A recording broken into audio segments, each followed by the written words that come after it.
Assalamualaikum warahmatullahi wabarakatuh. Kembali lagi bertemu dengan saya Muhammad Abdan Syadiki.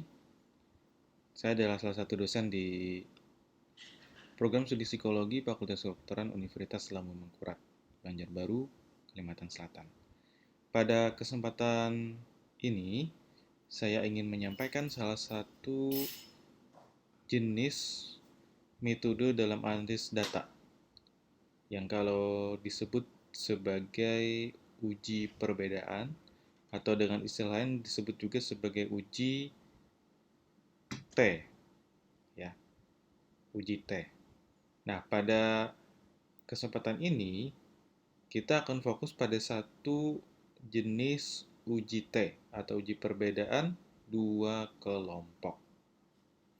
Sebelum itu, jika kita berbicara tentang uji perbedaan rata-rata, teman-teman harus tahu dulu bahwa sebenarnya ada dua jenis besar uji perbedaan rata-rata.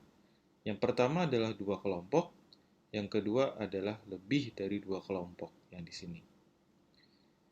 Untuk yang dua kelompok yang akan kita fokuskan pada hari ini. Dua kelompok sendiri terbagi lagi menjadi dua.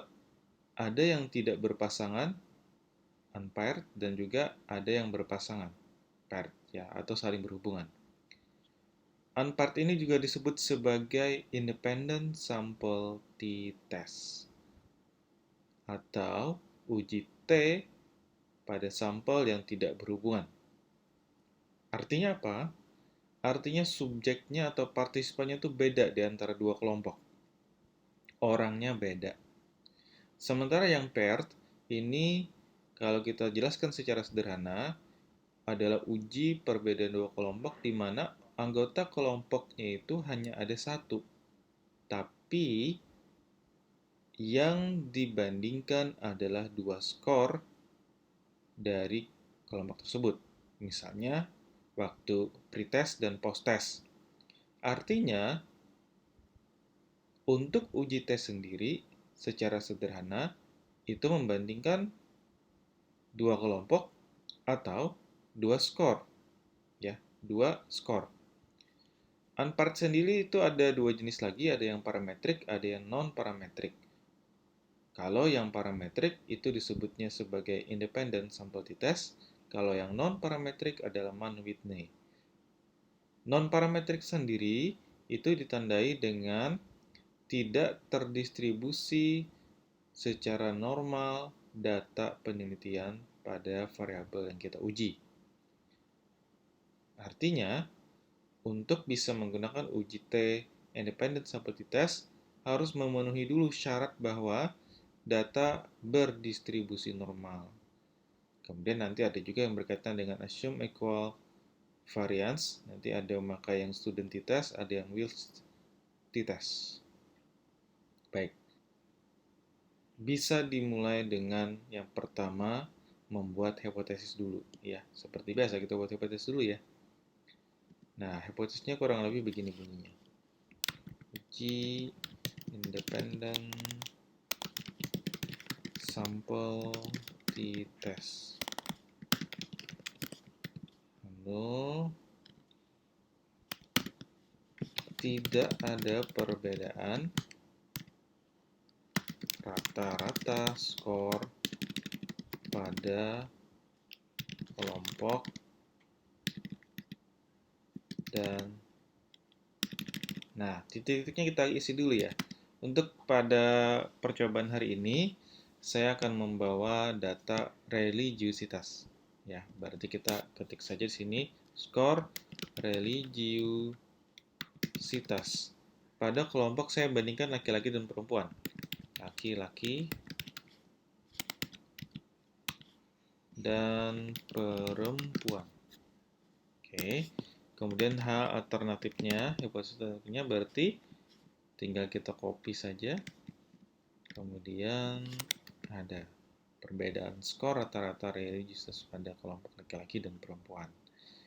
Kurang lebih ini untuk bunyi hipotesisnya. Setelah itu kita membuat analisis. Sebelum itu kita cek dulu apakah sudah tersedia untuk total skor dari variabel religiusitas. Kita cek dulu ya. Oke, ternyata belum ada. Nah, kalau begitu kita buat dulu. Ya, caranya mungkin bisa dilihat pada video untuk data cleaning. Saya contohkan secara agak cepat di sini.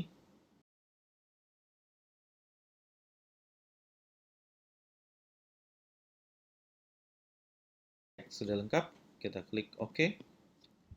Hasilnya nanti ada di variable data view, sorry ya, di data view paling ujung biasanya. Nah, udah ada ya.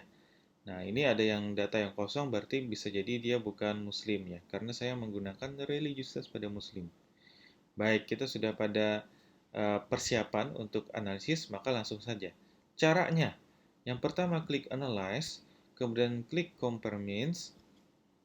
Saya ulangi, yang pertama klik analyze, yang kedua arahkan ke compare means, kemudian kita klik independent sample t-test. Kalau sudah diklik, kemudian variabel yang kita tes. Tadi kita sudah sepakati bahwa yang mau dites adalah religiusitas. Kita pindahkan. Apa yang dibandingkan? Pada saat ini kita bandingkan adalah pada jenis kelamin. Maka kita pindahkan jenis kelaminnya. Nah, ini adalah cara yang biasanya sering dilewatkan. Kita define dulu grupnya. Grup 1 adalah 1, grup 2 adalah 2. Oke, sudah. Kemudian kita klik option. Oke, tidak ada yang perlu dicek. Dan setelah ini klik OK. Baik, kita ada hasilnya sudah keluar, jadi tidak lama sebenarnya. Tinggal kita cek di sini ada nilai mean, standar deviasi, standar error mean, kemudian nilai untuk tes equality of variance karena ini tidak signifikan ya. Berarti nanti kita pakai yang baris atas gitu ya. Nah, di sini secara sepintas dulu kita lihat bahwa sebenarnya di sini tidak ada perbedaan yang signifikan, yakni dilihat dari nilai signifikansinya. Baik, setelah kita lihat sepintas saja dulu ya, berarti kita saatnya memindahkan tabel-tabel ini ke Microsoft Word yang kita siapkan. Yang mungkin diingat, kita harus klik di sini ada seperti logo buku ya, warna orange, diklik, dia akan ke blok semua, kemudian klik kanan, copy, dan di paste di sini. Oke, selesai. Nah, oke, hurufnya berubah ya teman-teman ya. Saya perbaiki dulu. Baik, beres. Nah, kebetulan tabelnya agak panjang di sini, hampir nggak kelihatan. Saya ubah dulu ukuran kertasnya.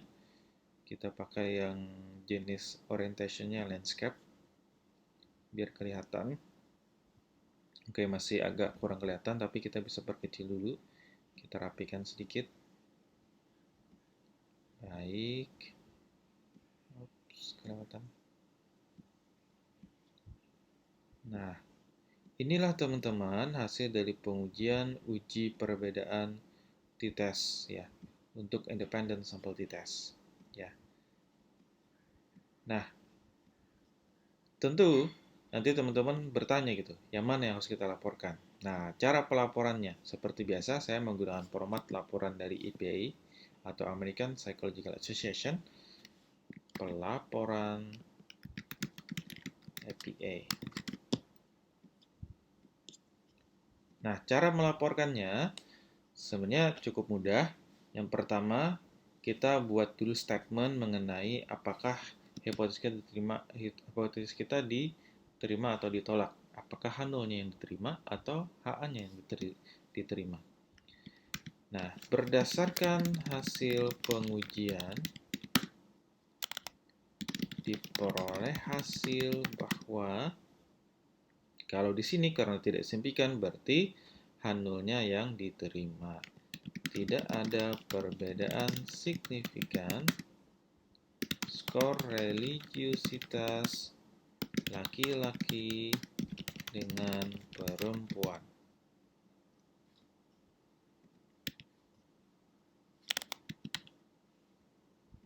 Nah, Sebenarnya kalau tidak signifikan cukup sampai di sini saja ya. Nah, cuman kan kita perlu bikin notasi statistiknya. Kalau begitu, kita buat dulu notasi untuk nilai min dan standar deviasi. Ya, min sama dengan, nah kalau yang laki-laki pakai yang ini ya. Nah, cuman laki-laki memang sedikit datanya cuma 23 ya. Karena di psikologi itu, data psikologi ini saya pakai ya, masuk psikologi, memang sangat sedikit yang laki-laki gitu. Jadi ya cukup wajar ya, karena sedikit maka jumlah partisipan laki-laki cuma 23. Baik, ini saya menggunakan dua angka di belakang koma. Sebentar, saya pakai koma aja. Karena kita pakai bahasa Indonesia tentunya. SD sama dengan 3,17. Baik, kemudian kita copy saja dan kita ganti di sini menjadi minnya 33,41. Kemudian SD-nya 4,53. Nah, setelah ini kita bikin yang namanya laporan mengenai nilai T hitungnya. Nah, jangan lupa sebelum kita masuk ke T hitung, kita cek dulu apakah ini signifikan atau tidak. Jika ini tidak signifikan skornya, maka kita ambil yang baris pertama atau yang equal variance assumed. Jadi, variance-nya itu diasumsikan setara atau sama. Nah, jadi pakai yang ini. Tapi kalau ini signifikan, maka pakai yang bawah ya. Kalau signifikan, pakai yang bawah. Nah, kemudian kita tambah saja. Yang pertama, ketik T dulu, dalam kurung DF. Nah, DF ya. DF ini berarti N kurang 1 ya. Kita cek dulu berapa jumlah partisipannya. Kalau di sini kita cek ada 108. Karena di sini ada dua kelompok, laki-laki dan perempuan, maka untuk DF-nya saya catat aja dulu ya. DF itu ada dua nanti di sini ya. Jadi DF1 dan DF2 nanti digabung. Tapi cara mudahnya untuk yang uji uji independen sampel test ya, itu adalah N kurang 2. Jadi N besarnya itu ada berarti 108 kurang 2 sama dengan 106. Nah, kalau misalnya kenapa N2? Karena ada sampelnya ada dua, laki-laki dan perempuan gitu. Tapi kalau cuma ada satu, maka N kurang 1 saja. Nah, supaya lebih akurat, kita cek di sini. Adakah angka 106? Oh, ternyata ada 106. Nih ya. Jadi kita udah benar nih, 106 untuk DF-nya. Jadi 106 sama dengan nilai T-nya yang ini. Nah, minus ya. Minus 0,581 ya. Kemudian yang berikutnya kita laporkan adalah nilai P. Karena P-nya di sini tidak signifikan, maka seperti uji yang lain saya laporkan, itu bisa menggunakan sama dengan 0,562 ya. Ini cara yang pertama. Atau P sama dengan N titik S. Nah, kalau biasanya saya lebih senang menggunakan P sama dengan N titik S atau no signifikan. Nah, sebenarnya cukup ini yang dilaporkan. Tapi, jikalau nanti hasilnya itu signifikan, maka kita harus bisa laporkan juga nilai D atau decoherent atau effect size ya. Untuk effect size sendiri tidak tersedia di SPSS, maka kita harus cari di website ya. Mungkin kita coba aja di sini, misalnya di Cohen Calculator. Nah, ada nih di Cohen Calculator. Kita coba-coba aja ya. Berapa hasil di Cohen-nya atau effect size-nya? Nah, ini jadi kita masukkan nilai min. Nilai min-nya di sini untuk kelompok satunya adalah 32,83 ya. Kita bulatkan. Kemudian 3,19.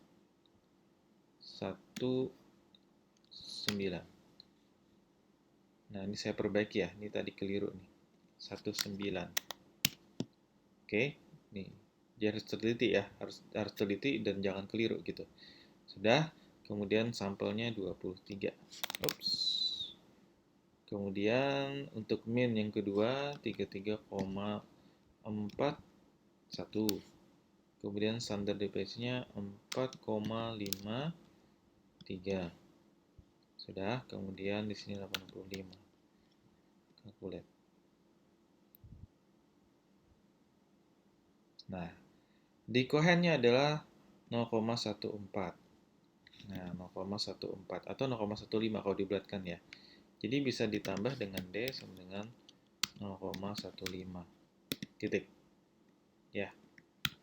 Nah, apa artinya D 0,15 ya? Jadi kalau kita cek di sini misalnya kita cari aja di Cohen kriteria. Apa yang dia munculkan deh? Apa kriterianya? Nah, ini adalah efek SAS ya. Nah, ini kalau untuk skornya itu 0,1 ya, berarti small atau kecil ya. Ini juga ada di sini contoh yang lain. Jadi batasnya itu 0,2, berarti ini kecil hubungannya ya. Bahkan di sini tidak signifikan gitu ya. Ini tidak signifikan atau kecil. Nah, inilah pelaporan hasil APA jika ada perbedaan yang signifikan. Nah, jika tidak ada perbedaan signifikan ya. Sorry, ini tidak ada perbedaan signifikan. Tapi jika nanti hasilnya ada perbedaan signifikan, nah, kita pahami dulu ya. Kalau misalnya tidak ada perbedaan signifikan, maka contohnya begini. Kita hapus dulu. Anggap aja di sini ada perbedaan lah gitu ya. Biasanya sih kalau ada perbedaan mesti di sini jauh ya.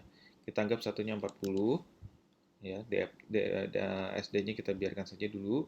Nah, kemudian di sini biasanya kita ubah atau kita apa namanya? Kita sesuaikan dengan hasil di sini ya. Anggap aja misalnya sini 5,5. Nah, kemudian di sini ini ilustrasi saja ya teman-teman ya. Ini bukan kenyataan, tapi ilustrasi saja. Nah, kemudian D-nya misalnya cukup lah ya 45 misalnya. Nah, itu caranya. Nah, dari mana saya bisa menyebutkan ini signifikan atau tidak?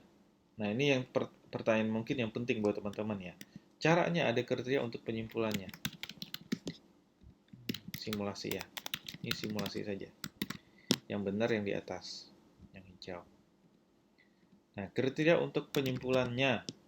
Jadi yang pertama ya, jika minus T kurang dari T itu maksudnya ya, kurang dari minus T tabel atau T hitung lebih besar dari T tabel, maka ada perbedaan signifikan.